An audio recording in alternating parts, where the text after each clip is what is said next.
আসসালামু আলাইকুম রহমতুল্লাহি ওবরকাতুহ। ইন্নাল হামদালিল্লাহ নাহমাদুহু ওয়া নুসাল্লি আলা রাসূলিল কারীম আম্মা বা'দ ফাআউযু বিল্লাহি মিনাশ শাইতানির রাজীম বিসমিল্লাহির রহমানির রহিম। ইখতানিম খামসান ক্বাবলা খামসিন।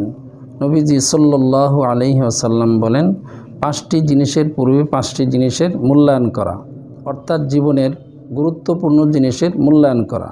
আল্লাহ রাসূল সাল্লাল্লাহু আলাইহি ওয়াসাল্লাম বলেন, শাবাবাকা ক্বাবলা হারামাক, বার্ধক্য আসার পূর্বেই যৌবনকালের মূল্যায়ন করা, গনিমত মনে করা। এই যৌবনকালটা অত্যন্ত গুরুত্বপূর্ণ সময়। এই যৌবনকালটা যদি কেউ শরীয়তের বিধান অনুযায়ী তার জীবন পরিচালিত করতে পারে, আল্লাহ পাক রব্বুল আলামিন এই যৌবনকালকে অত্যন্ত পছন্দ করেন, ভালোবাসেন। 2 নাম্বার হলো ওয়াসিহাতিকা ক্বাবলা সুকমিক, অসুস্থতা আসার পূর্বে সুস্থতার মূল্যায়ন করা। অর্থাৎ আল্লাহ পাক রব্বুল আলামিন আমাদেরকে যে সম্পদ দিয়েছেন, যে গনিমত দিয়েছেন, এই জিনিসের মূল্যায়ন করা। অর্থাৎ অসুস্থ হলে আল্লাহর ইবাদত বন্দি করতে অনেক অসুবিধা হয়।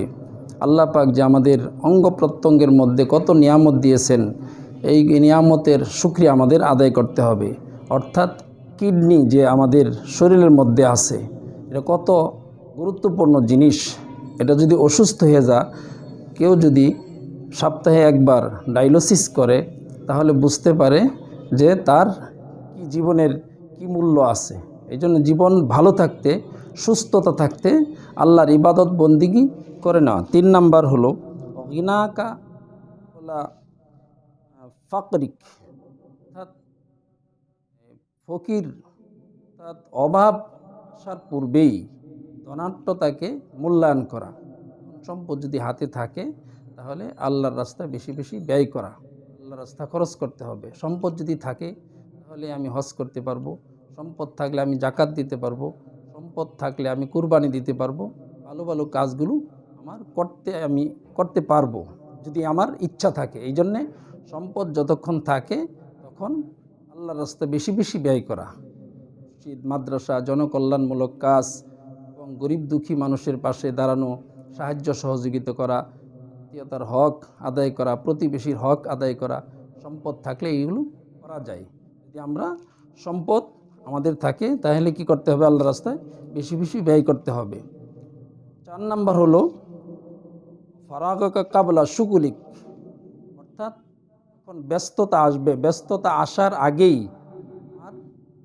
আর সময়টা কাজে লাগাতে হবে। আমরা শুনেছি, এবং ভালো ভালো মনীষী যারা অনেক সময় তারা যখন অবসরে যায়, অর্থাৎ জেলের মধ্যেও যদি চলে যায়, কোনোখানে গিয়া এই অবসর সময়টা তারা কাজে লাগায়, দিনের দাওয়াত দেয় মানুষদেরকে, এবং ইসলামের দাওয়াত দেয় মানুষদেরকে, এবং ইসলামিক বই লিখে।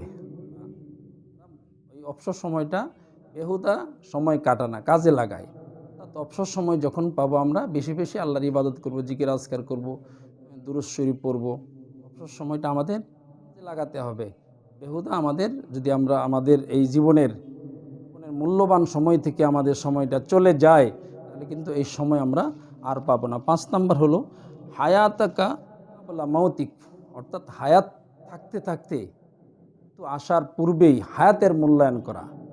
হায়াত থাকা অবস্থায় আমাদের কী করতে হবে? ইবাদত বন্দি করে জান্নাতের অধিকারী হতে হবে। হায়াতটা হলো মানুষের সময় শেষ হয়ে যা আমি বলতে পারি না। আল্লাহ পাক রব্বুল আলামিন বলেন, ওয়াজাআত সাকরাতুল মাউত, মৃত্যু অবশ্যই আসবে। তো আসার পূর্বেই আমাদের এই দুনিয়া থেকে আমাদের সম্পদ অর্জন করে নিতে হবে। নবীজি সাল্লাল্লাহু আলাইহি ওয়াসাল্লাম বলেন, আদ-দুনিয়া মাজরাতুল আখিরা, দুনিয়া হলো আখিরাতের ক্ষেত। এই দুনিয়া থেকে আমাদের সম্পদ অর্জন করে নিলেই আমরা আখিরাতে আমরা ফল ভোগ করতে পারবো। আল্লাহ পাক আমাদের সকলকে তৌফিক দান করুন, আমিন।